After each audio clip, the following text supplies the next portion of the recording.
తిరుమల తిరుపతి దేవస్థానం అనేది ఎంతో గొప్ప, భారతదేశంలోనే కాదు ప్రపంచంలోనే ఒక ఆధ్యాత్మిక సంస్థ. అటువంటి సంస్థ ఎన్నో ఆటుపాట్లను ఎదుర్కొంటూ ఉంది. అది మీడియా పరంగా కానీ, అసత్య ప్రచారాలు కానీ, తిరుమల తిరుపతి దేవస్థానం మీద వచ్చే ప్రతి ఆరోపణ కూడా మరలా ఖండించడానికి అదొక పెద్ద సాధకంగా తయారైన పరిస్థితుల్లో ప్రస్తుతం సోషల్ మీడియా ద్వారా తిరుమల తిరుపతి దేవస్థానం చేస్తున్నటువంటి ప్రతి కార్యక్రమాన్ని కూడా పెద్ద ఎత్తున ప్రచారం చేసే విధంగా తిరుమల తిరుపతి దేవస్థానం, ఎందువల్లంటే తిరుమల తిరుపతి దేవస్థానంకు ఉన్న అతిపెద్ద ఒక నెట్వర్క్ ఏమంటే ఎస్విబిసి కానీ, ధర్మ ప్రచారం కానీ ఎంతో గొప్ప స్థాయిలో ప్రచారం చేస్తూ ఉన్నాయి. ఈరోజు ఒక బేస్మెంట్ అనేది కూడా మనం చూస్తే సుమారు 20 కోట్ల నుంచి 40 కోట్లు వాళ్ళ దగ్గర ఒక భక్తుల యొక్క సమాచారం వారి దగ్గర ఉంది. తద్వారా అనేక కార్యక్రమాలు తిరుమల తిరుపతి దేవస్థానం చేస్తున్నటువంటి కార్యక్రమాలు తద్వారా పంపించే ఏర్పాటు చేయాలి. అదేవిధంగా ఇంకొకటి, ఇప్పుడున్న ముఖ్యమంత్రి వైఎస్ జగన్మోహన్ రెడ్డి గారు ఎంతో భక్తితో ప్రతి ఇంట్లో కూడా గోవు ఉండాలి, ప్రతి గుడికి గోవు ఉండాలి అనే ఉద్దేశంతో వారు గుడికో గోమాత అనే కార్యక్రమాన్ని తిరుమల తిరుపతి దేవస్థానం ద్వారా ప్రారంభించారు. దాన్ని వారు అనుసరిస్తూ ఈరోజు వారి ఇంట్లో కూడా గోశాలను ఏర్పాటు చేసుకోవడం అనేది అందరికీ తెలిసిన విషయం. అంటే ఒక ముఖ్యమంత్రిగా తిరుమల తిరుపతి దేవస్థానం నుంచి ఇంత గొప్ప ఉజ్వలమైన ఈ గో రక్షణ అనే గోశాల యొక్క ప్రతి ఇంట గోవు అనే ఒక నినాదాన్ని తిరుమల తిరుపతి దేవస్థానం మరింత ముందుకు తీసుకువెళ్ళాలి.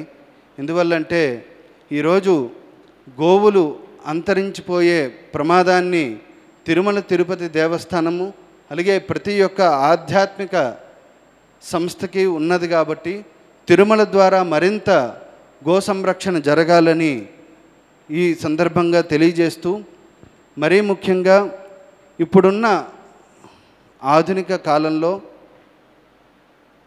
ఏఐఎన్స్ అని చెప్పి ఆర్టిఫిషియల్ ఇంటెలిజెన్స్ ద్వారా ఎంతో సమాజానికి ధర్మ ప్రచారం, ధర్మాన్ని, ధర్మ సూక్ష్మాలను తీసుకువెళ్ళే ప్రయత్నం చేస్తే బాగుంటుంది. ధర్మారెడ్డి గారు అయితే కానీ, కరుణాకర్ రెడ్డి గారు అయితే కానీ ఇతఃపూర్వం నుంచి వారు విశాఖ శ్రీ శారదాపీఠాధిపతులు మా గురుదేవుల యొక్క సూచనలతో మత్స్యనారాయణ దేవాలయాలు మత్స్యకార ప్రాంతాల్లో, అలాగే దళిత గోవిందమని ప్రతి దళిత వాడల్లో కూడా వెంకటేశ్వర స్వామి కళ్యాణోత్సవాలు జరపడము, అదేవిధంగా దళిత వాడల్లో ఉన్న ప్రతి దేవాలయానికి అర్చకులుగా ఆ పరిసర ప్రాంతాల్లో ఉన్నవారినే శిక్షణా తరగతులు ఇవ్వడం అనేది జరుపుతూ ఉన్నారు. దాన్ని మరింత విస్తృతంగా అటువంటి కార్యక్రమాలు చేయాలి. ఎందువల్లంటే ఇప్పుడున్న తిరుమల తిరుపతి దేవస్థానం యొక్క స్థితి ప్రతి జిల్లా, ప్రతి మండలాల్లో కూడా వారికి అనేక మంది సిబ్బందితో పాటు సేవా దళం ఉంది.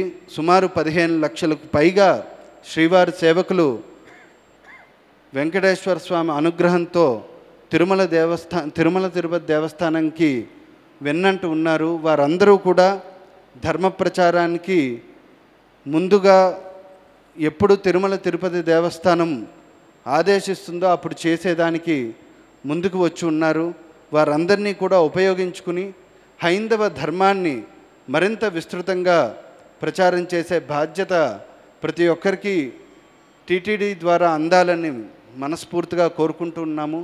ఈరోజు ముఖ్యమంత్రి వైఎస్ జగన్మోహన్ రెడ్డి గారు ఏదైతే స్కూళ్ళల్లో పిల్లలకి ట్యాబ్ ద్వారా ఏదైతే మంచి విద్యను అందిస్తున్నారో ఆ విధంగా అదే పిల్లలకి తిరుమల తిరుపతి దేవస్థానం ద్వారా కూడా ధర్మాన్ని, ధార్మిక జీవనాన్ని, ధర్మ సూక్ష్మాలని అందించాలని మనస్ఫూర్తిగా కోరుకుంటూ ముగిస్తున్నాను. నారాయణ నారాయణ.